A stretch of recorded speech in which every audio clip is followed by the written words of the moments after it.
Oh, ça donne faim, ça. Salut à tous, bienvenue dans la pâtisserie de Petit Xavier. Aujourd'hui, nouvelle recette, on va réaliser ensemble du pain perdu. Pour ce pain perdu, on va réaliser ensemble notre brioche, qu'on va commencer dès maintenant, et après on passera à la cuisson. Bref, assez parlé. Maintenant, on attaque par la brioche.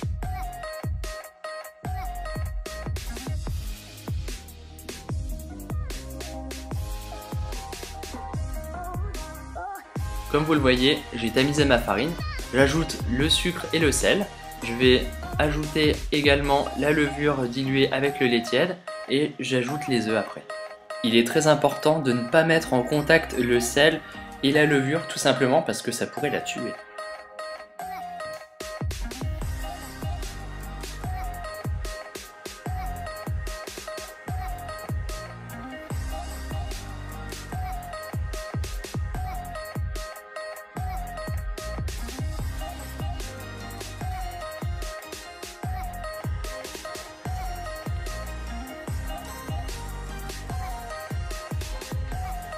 Quand la pâte forme une boule comme ceci, je viens ajouter petit à petit mon beurre pommade et je laisse tourner la pâte jusqu'à ce qu'elle se décolle bien des parois.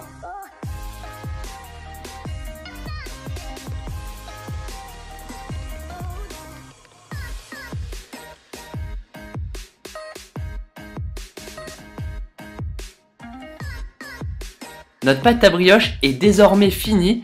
On le voit parce qu'elle n'accroche plus aux parois et parce qu'elle n'accroche pas à mes mains non plus. Ça aussi, c'est très important. Il ne faut pas que la brioche accroche aux mains.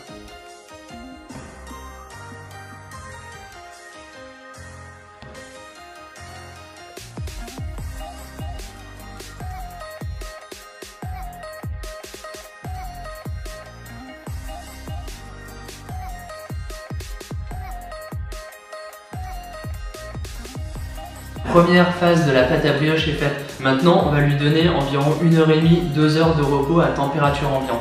Et elle va gonfler, vous allez voir.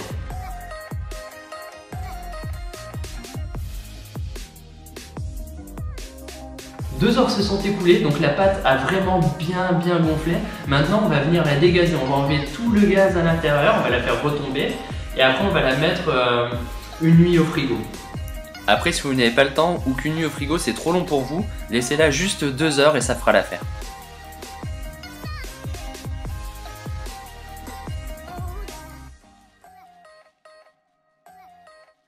Notre brioche est au frigo pendant un bon petit moment, donc maintenant ce que je vous propose, c'est de réaliser une sauce caramel ultra rapide. Tout d'abord, je commence par faire bouillir ma crème. C'est ce qui servira à déglacer le caramel à sec, éviter d'avoir un choc thermique et donc des morceaux. Je le passe tout simplement après au chinois. Ah oui, je vous ai pas dit, le caramel déglacez-le en 3 fois parce que ça va bouillir et vous pouvez vous brûler. Alors vraiment, faites attention.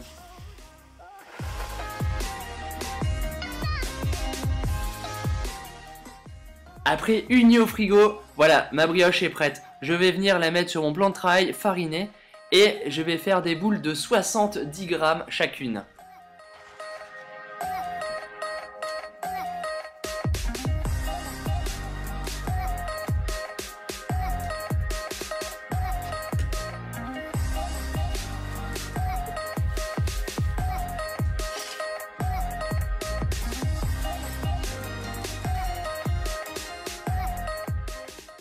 Maintenant, je vais laisser pousser ma brioche jusqu'à ce qu'elle soit bien gonflée. Avant de la mettre au four, je viens lustrer ma brioche 2 fois avec un intervalle de 2 minutes. Notre brioche est prête, on va la cuire maintenant à 180 degrés.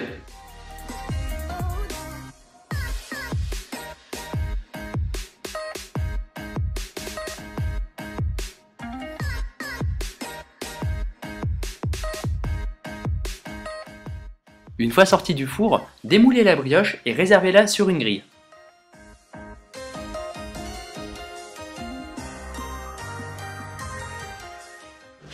Voilà, on a notre élément principal, cette belle brioche. Donc on va réaliser ensemble notre appareil à pain perdu.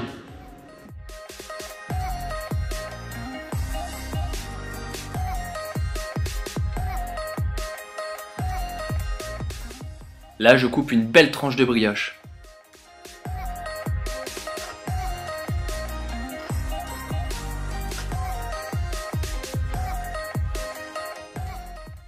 Je viens imbiber ma brioche 1 minute de chaque côté.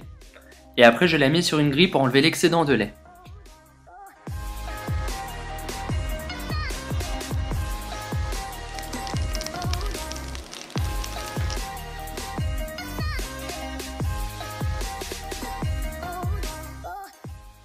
Une fois cuit sur toutes les faces, je viens absorber l'excédent de beurre de mon pain perdu et je finis 3 minutes la cuisson au four. On pourrait très bien finir la vidéo de cette façon, mais je me suis dit, ça c'est très bien, on a fait des petits rectangles de pain perdu et à la maison j'ai une pomme qui est abîmée et une banane qui traîne. Donc au lieu de les manger comme ça, je me suis dit autant les allier avec ce pain perdu. Et c'est ce que je vais vous montrer tout de suite.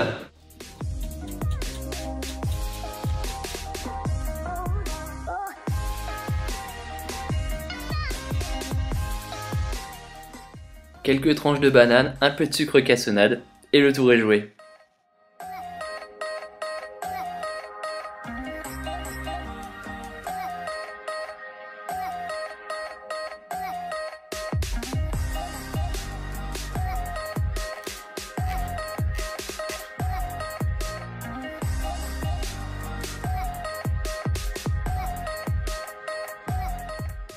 Une brunoise de pommes, quelques petites tranches pour donner du volume, et voilà, on a notre deuxième assiette.